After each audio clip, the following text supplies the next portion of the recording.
Apakah dengan mengatakan kebenaran kepadamu, aku telah menjadi musuhmu? Hei, saya hanya kasih tahu kau terselang ditipu, tinggal dalam dosa, atau yang penanya bilang terikat dengan dosa. Lalu saya sedang sampaikan berita anugerah. Ayo datang pada Yesus. Ayo kembali kepada Yesus. Lalu engkau tolak, ya engkau rugi dong. Soal lu musuhi beta, lu salah besar. Lu rugi besar. Setan tipu lu.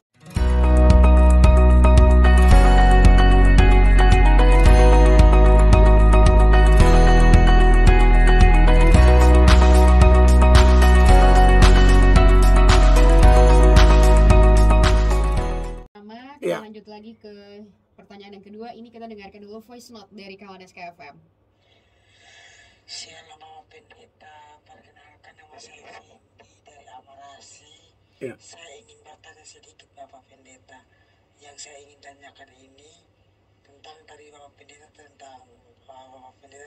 berbicara tentang dosa, kejatuhan, dan juga orang yang tinggal di dalam dosa. Apakah itu sama dengan istilah-istilah yang berkata ada dosa kejatuhan, ada dosa keterikatan, dan apakah dosa keterikatan itu sama dengan orang yang tinggal di dalam dosa? Bapak Pendeta, terima kasih. Shalom, God bless you. Shalom Amarasi, saudara dari Amarasi yang tanya apakah dosa, tadi saya dalam renungan saya jelaskan jatuh dalam dosa dan tinggal dalam dosa. Nah sekarang dia pakai istilah lain. Apakah tinggal dalam dosa itu adalah sama istilahnya dengan keterikatan dalam dosa? Ya, apakah itu sama? Seperti saya katakan tadi bahwa kalau jatuh dalam dosa itu ya beda sama tinggal dalam dosa. Sama-sama urusannya sama dosa, tapi beda. Tinggal dalam dosa itu berlaku bagi mereka yang tidak memiliki Yesus di hidup mereka. Ya. Kalaupun mereka agama Kristen, ini namanya Kristen palsu. Kristen tanpa pertobatan, Kristen sekedar keturunan, Kristen sekedar agamawi, ya. Bergereja tapi tidak beryesus. Beragama tapi tidak ada Yesus di hidup mereka. Jadi yang namanya tipu, itu sudah gaya hidup. Berzina itu sudah gaya hidup. Ya lalu apa lagi? Mabuk-mabukan, pesta pora yang menyakiti Tuhan. Kalau pesta biasa tidak dosa. Tapi kalau sudah konteksnya pesta pora, baca itu Galatia pasal 5 ayat 19 sampai ayat 21 itu daftar dari seluruh manifestasi kedagingan ya. Dan orang-orang itu kan tidak masuk kerajaan Allah. Saya baca saja supaya aman. Nanti omong harus baca toh, takutnya bilang bab tua sukarang-karang lah. Mari kita baca nih. Ya, di dalam Matius 5 ayat 19 dan seterusnya, perbuatan daging telah nyata, yaitu apa? Percabulan, kecemaran, hawa nafsu.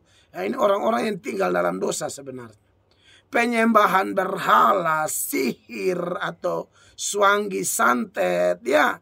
Perseteruan, tukang cari hal, perselisihan, juga tukang cari hal, iri hati, ya. Orang ada mobil dia jengkel, orang ada motor dia jengkel. Satu keluarga liburan di Labuan Bajo dia jatuh pingsan, kepala tertuki di mopuk, ya kan? Amarah di sini bukan amarah karena kebenaran. Ini semua dia marah habis. Maka enak dia marah, makan kosong dia marah, kumpul keluarga dia marah, ya meteran listrik babunya dia marah, semua dia marah habis, ya. Buat istri yang dapat laki begini, Mel Atok mengucapkan turut berduka cita, ya. Lalu kepentingan diri sendiri, ya, terlalu egosentris, self oriented. terlalu berorientasi hanya kepada diri, selalu harus beta. Orang mau mati, mampus, matono, sekeliling dia tidak masalah, yang penting beta hidup, kayak begitu.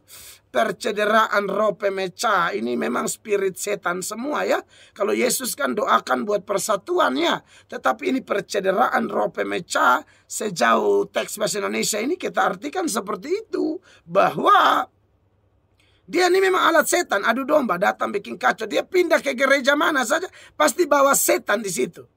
Nah, makanya pendeta-pendeta juga jangan lihat jemaat baru langsung senang, cek bye-bye. Ini mau bertobat atau datang bikin kacau. Itu harus tegas itu. Kedengkian, kemabukan, ini yang maboknya mabok sudah mabok cinta kemabukan. Jelas itu dosa. Ya. Pesta pora. Dan masih banyak lagi, makanya Paulus pakai dan sebagainya.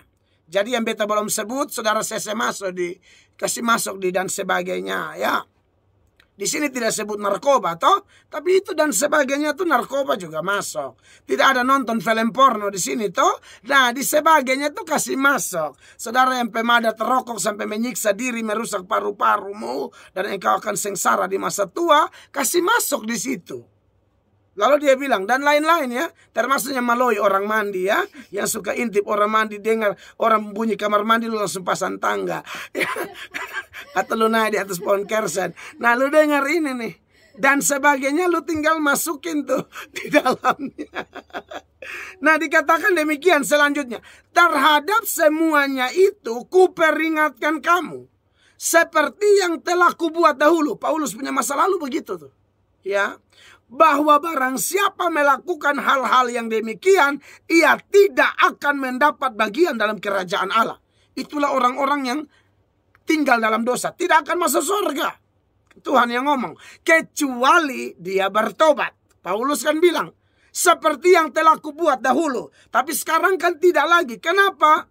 Paulus telah percaya Yesus, sehingga dia menjadi ciptaan baru. Yang lama sudah berlalu, sesungguhnya yang baru sudah datang, seturut 2 Korintus 5 ayat 17. Nah, apakah setelah jadi ciptaan baru masih bisa jatuh? Bisa. Tapi dia tidak yang kayak tadi saya bilang tuh, yang sangat menyukai bikin dosa tapi senang. Itu tandanya.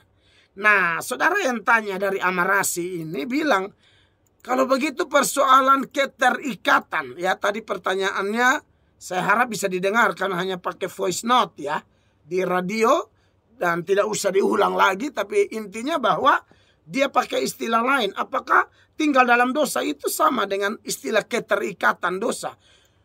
Kalau keterikatan itu dengan fenomena yang sama, di mana melakukan dosa senang, suka, cari terus ya, ajak-ajak orang lagi. Nah, itu sama tuh. Ya, bisa keterikatan apalagi. Tinggal dalam dosa terikat. Saya pikir sama itu. Nah, itu orang-orang begitu sebenarnya ada kesempatan bertobat. Dan kalau saudara yang dengar tanya jawab ini, dan saudara renungkan ini penjelasan, lalu saudara rasa, aduh, saudaralah orangnya. Anda tuh bikin dosa senang sekali. Ya, Anda kalau tidak nonton film porno 1 hari, Anda seperti rasa kayak sonde makan. Gitu. Ya, Anda harus nonton bokep terus tiap hari. Nah, itu ada yang salah dengan Anda tuh. Pikiranmu, hatimu, rohmu kotor tuh. Tuhan mau tolong engkau pagi ini. Pertanyaannya, engkau mau tidak ditolong? Saudara yang masih terikat minuman keras yang menyiksa dirimu, dan engkau melakukannya sebagai satu kesenangan, Anda bagaimana dengar ini penjelasan? Anda anggap biasa-biasa saja? Atau Anda akan menganggap Mel Atok jadi musuh? Karena kadang-kadang orang yang suka beta tuh, gara-gara beta khotbah terlalu banyak tegur dosa, makanya yang tukang selingkuh, yang perempuan piara dong, paling suka sama beta. Yang ada pacaran beda agama, paling suka sama beta, karena beta togor dong, togor mereka. Ya, yang masih sembah arwah-arwah, percaya roh-roh orang mati, setan semua, mereka paling tidak suka saya tuh. Saudara suka beta juga pusing. Karena mana beta memang su kontrak, beta su siap tabrak siapapun dalam urusan menyampaikan kebenaran. Saya berharap orang bertobat, tapi biasanya yang tidak mau bertobat itu yang menganggap kami sebagai musuh. Saya ingat dulu, ini tadi malam saya dengan istri baru share ketika kami pergi melayat orang mati. Dalam perjalanan menuju rumah duka kami sharing ini. Saya ceritalah tentang seseorang yang kalau saya ada khotbah dia bisa bilang begini, dia omong kosong, sok suci. Nah ternyata ini orang, aduh kasihan, dia lagi selingkuh dengan orang punya laki.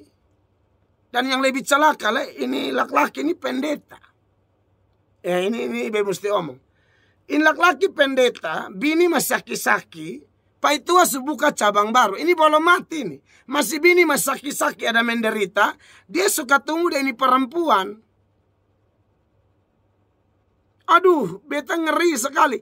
Makanya waktu beta khotbah tentang selingkuh, dia marah, dia maki-maki beta di belakang. Omong kosong bikin lebe-lebe pakai bahasa Kupang. Sok suci. Sudah doh. Jadi artinya dia sonde suka sama sekali dengan saya. Mel atok tuh bikin lebe-lebe. Sulebe dari ke hanya dia sa. Beta su tahu tuh. Beta su tahu.